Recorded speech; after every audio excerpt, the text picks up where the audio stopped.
సునీల్ వాంటర్స్ అనే ఛానల్ చూస్తాం మేము. యాక్చువల్గా మీకు అందరికీ శుభవర్ణాలు. ఇక్కడ చూసారా కోతులు ఊళ్ళోకి వచ్చేసి ఊళ్ళో తిరుగుచు తిండి లేకుండా పాపం ఉన్నాయి.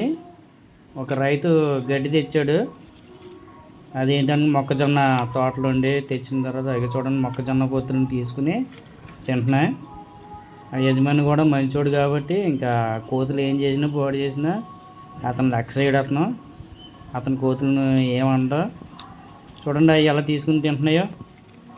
ఇన్నాళ్ళు కోతులు ఊళ్ళోకి వచ్చేవి కాదు, ఎందుకంటే అడవులు ఇవన్నీ చక్కగా ఉండేవి, అక్కడ ఆహారం పుష్కలంగా దొరికాయి. ఇప్పుడు అడవులు నరికేసి ఏవో చేస్తున్నారో మానవులకి తెలివి ఎక్కువైపోయింది కాబట్టి కోతులు కూడా ఊళ్ళోకి వచ్చేస్తున్నాయి. వాటికి తిండి ఉండలేదు, నీళ్ళు కూడా దొరకడం లేదు.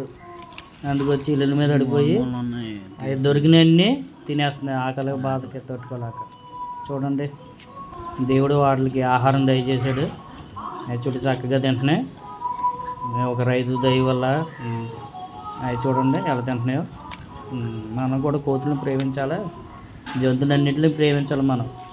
మన ఇంటికి వచ్చినాయని కొట్టేయకండి. వాటికి ఆహారం లేకుండా వస్తున్నాయి, లేదా రావయ్యి అడవులో తిరిగి జంతువులు అయ్యి వాటి ఆకలి బాధ తట్టుకోలేక అవి ఊళ్ళ మీద పడి అలా చేస్తున్నాయి. కానీ లేకపోతే మనం ఈ వస్తువులు ఇవన్నీ పాడు చేయాలని వాటి ఉద్దేశం కాదు.